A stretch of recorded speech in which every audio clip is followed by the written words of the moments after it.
Orissa east India का एक महत्वपूर्ण स्टेट है जो अपने कल्चर, स्पिरिचुअलिटी, क्राफ्ट, डांसिंग और सीनिक ब्यूटी के लिए दुनिया भर में बेहद मशहूर है। लेकिन क्या आपको पता है कि उड़ीसा एक और कारण से बेहद मशहूर है, और वो कारण है इस स्टेट में मौजूद ऐसी जगह जिसे भारत की सबसे हॉन्टेड प्लेस का दर्जा दिया गया है, और इस जगह का नाम है जतन नगर पैलेस। उड़ीसा के ढेंकनाल शहर से सिर्फ 5 किलोमीटर की दूरी पर जंगल के सन्नाटे में मौजूद है ये जतन नगर पैलेस। बेहद खूबसूरत लोकेशन पर मौजूद ये महल जितना विशाल और भव्य है उतना ही हॉन्टेड भी है। इस महल को राजा श्री शंकर प्रताप सिंह दियो महेंद्र बहादुर के छोटे भाई पटाया नरसिंह प्रताप सिंह दियो ने बनवाया था।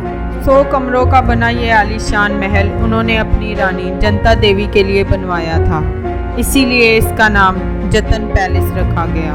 पहाड़ी के टॉप पर मौजूद ये आलीशान महल बेहद खूबसूरत दिखता है, लेकिन इसके मशहूर होने का कारण इसकी खूबसूरती नहीं बल्कि इसका डरावना इतिहास है, और वो किस्से कहानियाँ हैं जो वहाँ के मौजूद लोग सदियों से सुनते और सुनाते आ रहे हैं। कहा जाता है कि यहाँ के राजा श्री शंकर प्रताप सिंह दियो महेंद्र बहादुर एक बेहद कुशल और खुददार राजा थे जो हमेशा अपनी प्रजा के हित में ही काम किया करते थे। उनके शासन में हर एक नागरिक खुशी और अमन चैन से जीता था। लेकिन राजा के इंग्लैंड चले जाने के बाद यहाँ की गद्दी राजा के छोटे भाई पटाया नरसिंह प्रताप सिंह दियो को मिल गई, जो कि बेहद घमंड और क्रूरता से भरा हुआ था। शासन संभालते ही उसने लोगों पर अत्याचार करना शुरू कर दिया।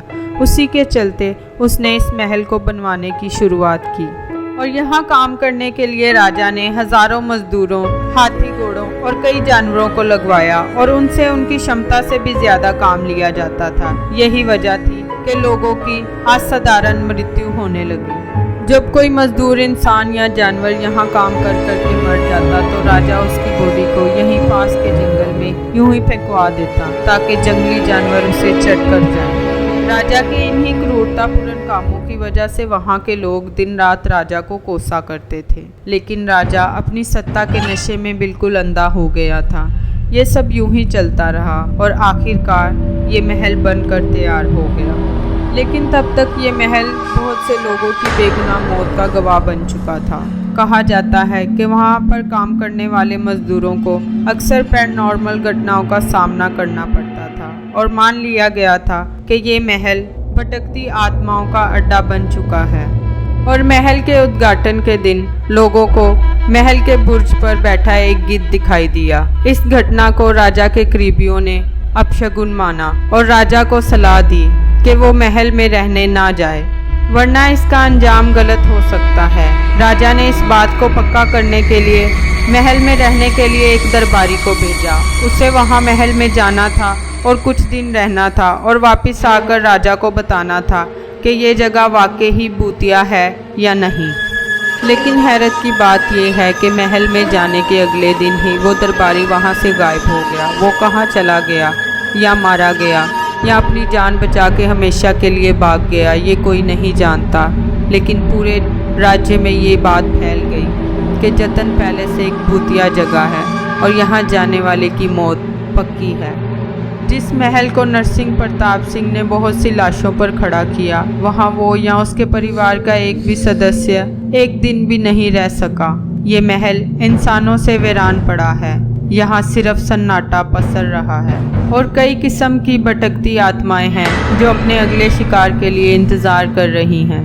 और तभी से ये माना जाता है कि ये जगह बेहद खतरनाक है। यहाँ बहुत से भूतों का डेरा है, और रात में तो क्या, यहाँ कोई दिन में भी नहीं आना चाहता। वहाँ के लोगों की माने तो बीते समय में ऐसी बहुत सी घटनाएं सामने आई हैं। वहाँ जाने वाले लोगों को भटकती आत्माओं का सामना करना पड़ता था, और बहुत से लोग हैं जो वापस भी नहीं आ सके। हजारों भटकती हुई आत्माओं की वजह से ये जगह भारत की भूतिया जगहों में से एक मानी जाती है। यही वजह है कि 2020 तक ये जगह एक खंडर जैसी दिखती थी। इसे सिर्फ जंगली घास और झाड़ियों ने घेरे रखा था।